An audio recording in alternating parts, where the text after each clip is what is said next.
Ciao a tutti, io sono Martina e oggi vorrei parlarvi di un argomento che ultimamente ha destato la mia curiosità. Ve ne sarete accorti anche voi, con la pandemia si è risvegliato l'interesse generale verso le grandi epidemie del passato, prima fra tutti la peste nera. Ovunque ti giri ci sono medici della peste, ovunque.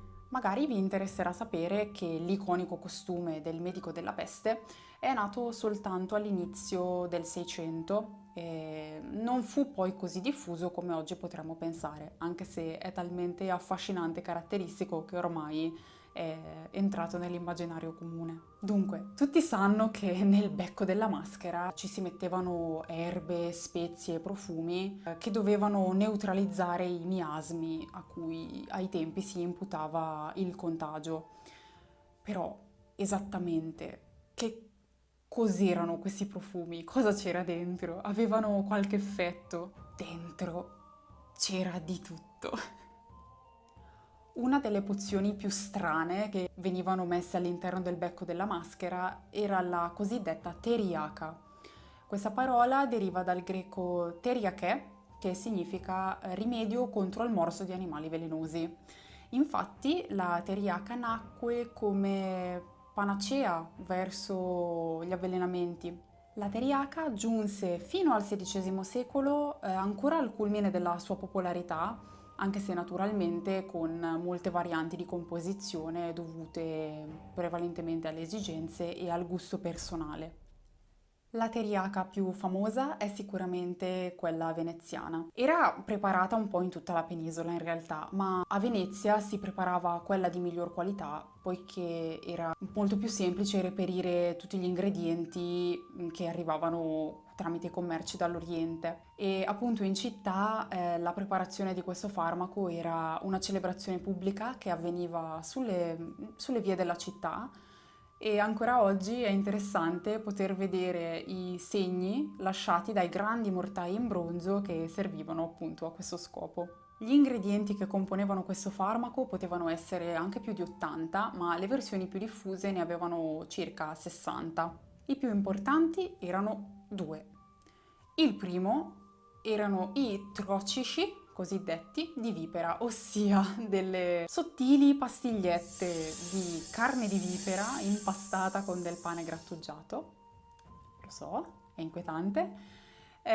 Comunque venivano formati questi dischetti sottili che erano seccati al sole e lasciati riposare fino alla preparazione del farmaco.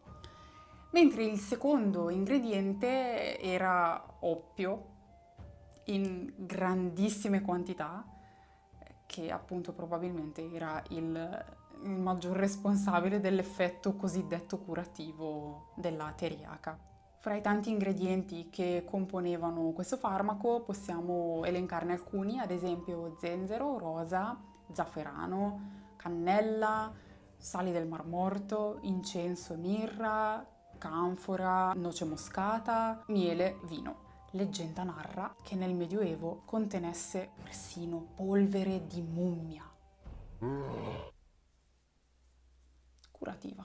Tutto quanto andava poi pestato nel mortaio fino a ridurlo in pasta e questa pasta, prima di essere utilizzata, doveva riposare anche per anni. Un altro modo di riempire il becco della maschera era quello di imbottirlo con delle garze imbevute di acque profumate, profumi o anche aceto aromatico. Ed è proprio qui che entra in gioco il nostro secondo preparato della giornata, ossia l'aceto dei quattro ladri, noto anche come aceto di Marsiglia. Altro non è che un macerato di piante officinali appunto in aceto. Secondo una leggenda della sua creazione, durante una delle epidemie di peste in Europa, precisamente a Marsiglia, c'era una banda di ladri che riusciva a compiere furti indisturbata senza mai ammalarsi anche appunto ai danni dei corpi, delle tombe. Quando questi ladri vennero catturati, cosa fecero? In cambio della grazia rivelarono la ricetta che aveva permesso loro di compiere tante nefandezze senza mai contrarre la peste. Una ricetta che pare proprio essere quella in uso a Marsiglia durante la peste del Settecento riporta l'uso di polmaria, assenzio, radice di campanula, chiodi di garofano, angelica, rosmarino, marrubio e canfora. Un'altra ricetta più semplice e anche recente invece consiglia l'uso di rosmarino, salvia, timo, lavanda e aglio, anche se vengono usate erbe e spezie più in base alla disponibilità e al gusto personale che non a una reale formula. Oltre a questi famosi preparati, il becco della maschera del medico della peste poteva anche più semplicemente contenere erbe, spezie, fiori secchi, fra i più profumati. Ma tutte queste pozioni avevano realmente un qualche tipo di efficacia oppure zero? La maggior parte degli ingredienti che abbiamo elencato altro non sono che erbe aromatiche e spezie che costituiscono comunque un'ottima base per estrarre degli oli essenziali.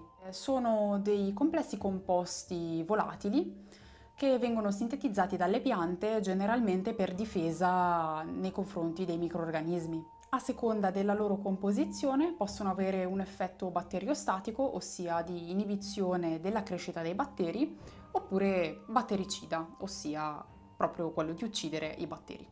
Anche altri degli ingredienti che abbiamo incontrato nelle nostre pozioni hanno dimostrato avere, secondo studi, una blanda attività antibatterica, come ad esempio il miele e l'aceto.